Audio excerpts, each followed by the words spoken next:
you would think maybe somebody like Joanna Jędrzejczyk, or maybe even Rose has put herself on there because she's beaten two of the biggest women's there at strawweight, but she hasn't had the longevity of the defenses to kind of say that she would be there. She doesn't get that overall great or overall just did Yeah, something but to where you can't keep her name out of your mouth. Gina Carano hasn't fought in how long, and you still can't keep her name out of your mouth it's sad whenever what you talk ESPN about did. greats. I'm glad that Dana called it out. It's sad what ESPN did to her, man. That was beyond effed up. Like, how do you have a top 10 women's MMA of all time list and then not put Gina Carano on it? That's it's either lazy writing or it's Somebody whatever. who just doesn't know.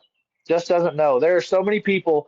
I remember whenever I was already fighting MMA, and I remember we were on MMA.TV, the underground, and everything like that. And I was a no name on it. I didn't have a name. I would just kind of watch and read and watch videos and things like that.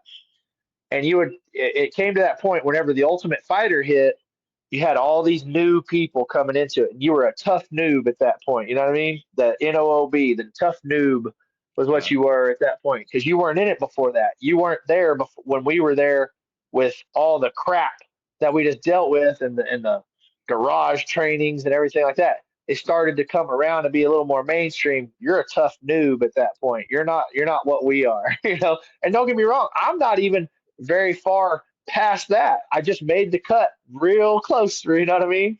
And I remember all that happening and everybody like not knowing anything, but I remember also learning as much as I could and things like that about everything that had ever happened. I mean, it was just